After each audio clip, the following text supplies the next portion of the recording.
There was a specific moment, early in that relationship, when he genuinely believed he had won something rare. Not just a partner, not just someone to admire him, but a prize, a person whose depth, whose empathy, whose capacity for understanding felt almost limitless, exactly the kind of supply that could sustain him indefinitely, exactly the kind of person he assumed would never fully see through him, and even if she did, would never actually leave. He was wrong on both counts.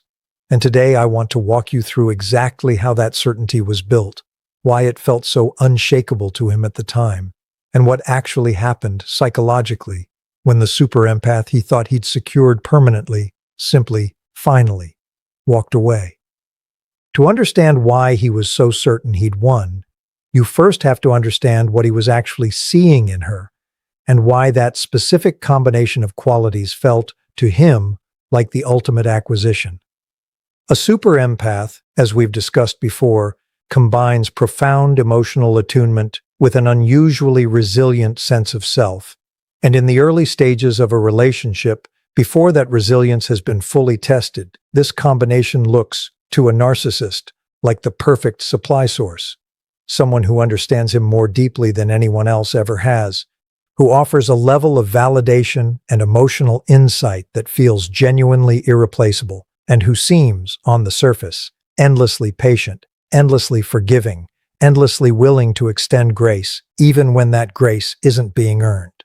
He mistook her depth for endlessness. He assumed that because her capacity for understanding was so vast, her tolerance for his behavior would be equally vast, equally limitless, equally immune to reaching any kind of threshold.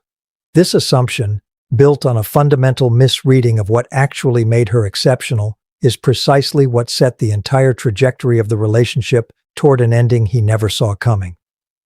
The first thing worth understanding is how he actually tested this assumption over time, because narcissists rarely simply assume tolerance. They probe it incrementally, watching closely for the exact point where accommodation might finally run out.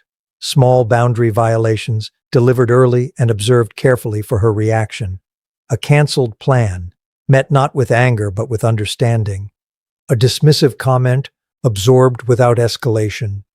Each of these small tests, met with her characteristic patience, her genuine effort to understand rather than immediately condemn, got logged, consciously or instinctively, as further evidence supporting his original theory, that her depth of understanding functioned as a kind of bottomless well, one he could draw from indefinitely without ever actually depleting it.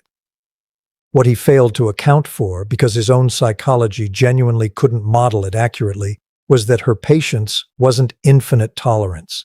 It was deliberate, effortful grace, extended consciously, and every single instance of it was being recorded somewhere inside her, not as evidence that his behavior was acceptable, but as data being quietly gathered toward a conclusion he had no idea was forming.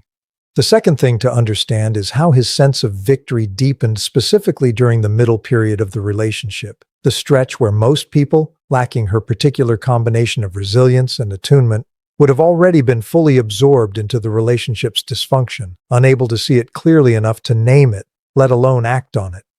This is where his certainty solidified most completely, because he watched her continue showing up, continue offering understanding, continue extending the same depth of compassion, even through moments that would have driven most partners toward either explosive conflict or complete emotional shutdown.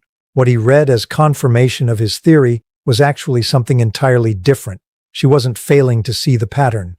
She was doing something far more sophisticated, something his own psychology had no framework for recognizing. She was holding both compassion and clarity simultaneously, understanding him fully while still, quietly, methodically, building an accurate internal account of exactly what she was dealing with, an account that didn't require immediate confrontation to be true, and didn't need his agreement in order to eventually become actionable. The third thing worth examining is the specific arrogance that develops in a narcissist who believes he's successfully secured this particular kind of partner, because this arrogance often becomes visible in ways that, in retrospect, mark the exact beginning of the relationship's actual unraveling, even though he experienced these same moments as evidence of his continued success. This is typically when the mask starts slipping more frequently, when the effort required to maintain the earlier, more careful version of himself starts to feel unnecessary. Because he's become convinced her tolerance has no ceiling worth respecting, he becomes more careless with his cruelty, more transparent in his self-interest, more willing to let the gap between his public performance and his private behavior widen considerably, precisely because he no longer believes there's any real risk in doing so. This is one of the great quiet ironies of these dynamics. The exact moment a narcissist feels most secure in having won a super empath is often the exact moment he's actually accelerating the process that will eventually cost him everything, because every additional instance of carelessness becomes one more entry in the ledger she's been building all along. One he assumed didn't exist because he'd never actually seen evidence of it affecting her behavior in real time. The fourth thing to understand is what was actually happening inside her during this entire period, because it looked, from his vantage point, like nothing was happening at all, like his theory of endless tolerance was being continuously confirmed with each passing month.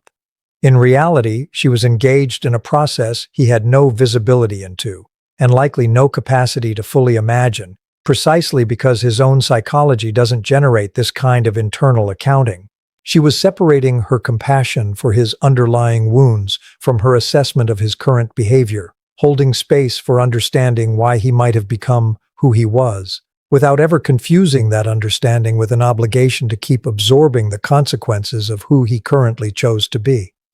She was quietly, carefully, distinguishing between the person she'd hoped he might become and the person he was consistently proving himself to be in the actual, lived reality of their daily life together. And she was doing something that most people in her position never manage, protecting a small, intact core of her own certainty, her own perception, her own right to eventually act on what she was seeing, even while continuing to show up with genuine warmth in the meantime. The fifth thing worth understanding, and this is where his certainty finally began cracking, even before he could consciously identify why, is that a super empath's threshold, when it's finally reached, doesn't announce itself the way most departures do. There's no final dramatic fight that serves as an obvious turning point, no single unforgivable incident he could point to afterward as the explanation for what happened. Her decision to leave was already fully formed, already completely metabolized, by the time any outward sign of it became visible to him, which meant that by the time he noticed anything shifting, the shift had already been happening internally for far longer than his own theory of the relationship had any capacity to account for. This is precisely why, when the actual departure finally came, it felt to him less like an event and more like a rupture in his entire understanding of how this specific relationship worked, because according to his own theory, this outcome simply wasn't supposed to be possible. This is precisely why, when the actual departure finally came, it felt to him less like an event and more like a rupture in his entire understanding of how this specific relationship worked, because according to his own theory, this outcome simply wasn't supposed to be possible.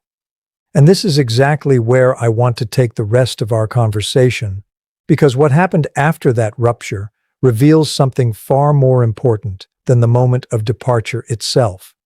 It reveals the full architecture of what he lost, what he tried desperately to reconstruct, and ultimately, what he was never actually capable of getting back. The first thing that happened, in the immediate aftermath, was a kind of disbelief so complete it initially expressed itself as certainty rather than confusion.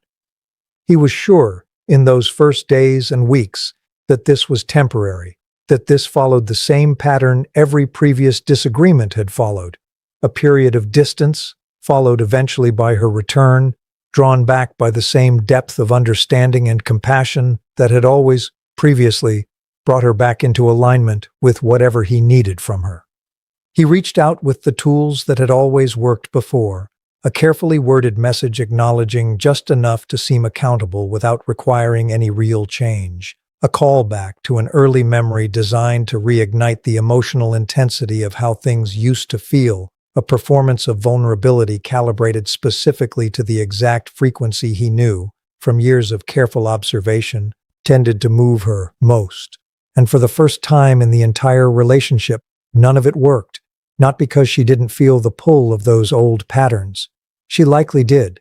The conditioning we discussed in earlier conversations doesn't simply disappear because someone has made a decision, but because the decision itself had already been made from a place deeper than the pull could reach.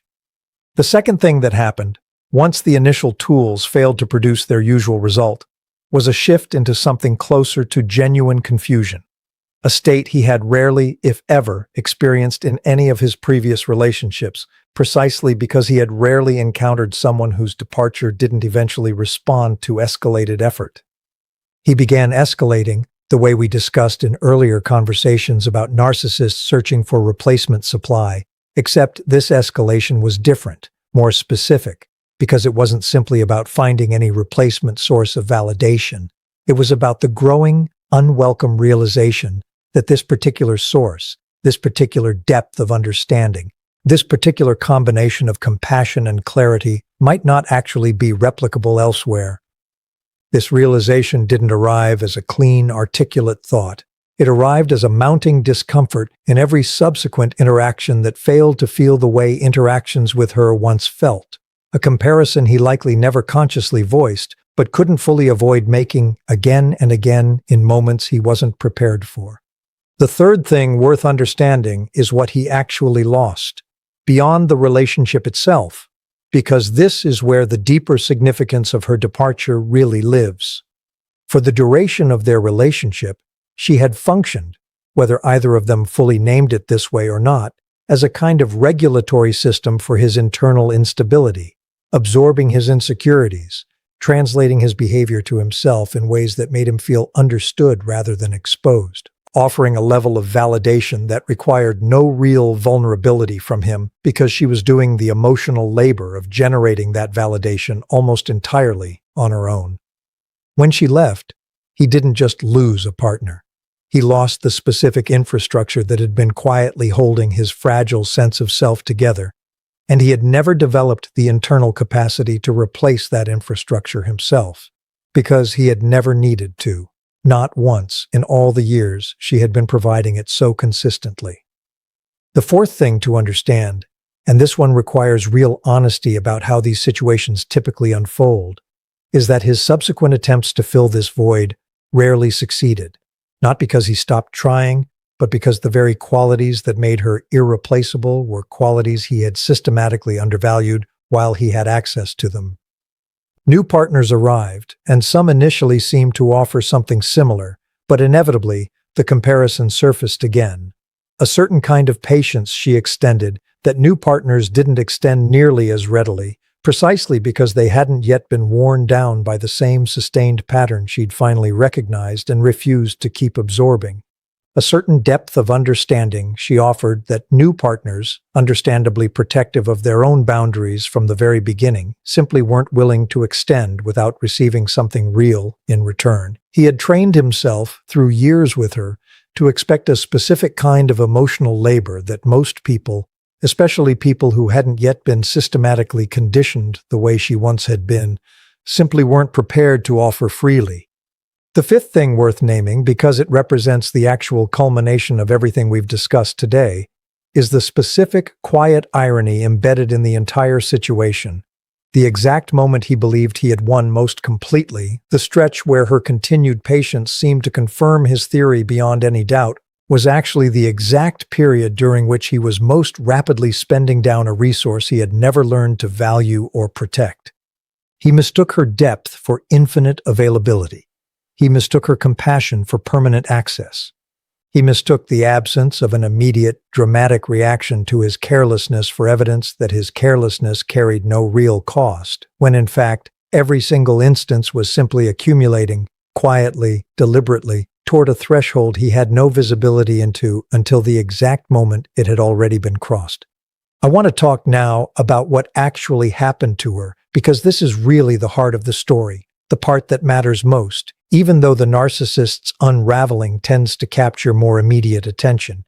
In the months following her departure, she experienced something genuinely different from what we might expect, precisely because of the specific combination of qualities that made her a super empath in the first place. She grieved, certainly. The relationship had been real, the investment had been genuine, and grief doesn't require a relationship to have been healthy in order to be legitimate. But underneath that grief, something else was happening simultaneously, something he had never developed the capacity to access himself. She was integrating the experience rather than simply surviving it, extracting real, lasting wisdom from years of learning to hold compassion and boundaries together, wisdom that would go on to inform every relationship she built afterward, making her not just free of him, but genuinely, measurably wiser than she had been before the relationship began.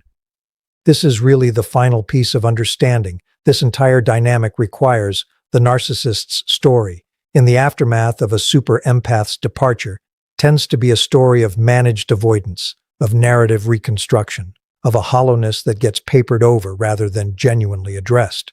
But her story, in the same aftermath, tends to be a story of integration, of growth, of a hard-won clarity that becomes permanently available to her going forward, informing every future decision about who deserves access to her depth and who doesn't. Two people shaped by the exact same years together, moving in completely different directions afterward, one running from the discomfort of what was lost, the other, slowly, deliberately, building something more solid from the wreckage of what didn't work. So picture this.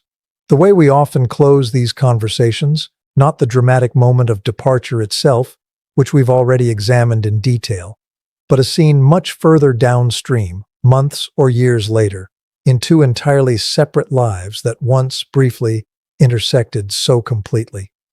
Picture him, in some unguarded moment, driving alone, lying awake, standing in a doorway of whatever life he's built since, feeling a specific kind of comparison rise up that he still doesn't fully understand, a recognition that something rare passed through his life once, something he genuinely believed he owned permanently, something he lost, not through some external betrayal, but through his own accumulated carelessness, one small, unnoticed cost at a time, until the total finally exceeded what even her extraordinary capacity for compassion could continue to absorb.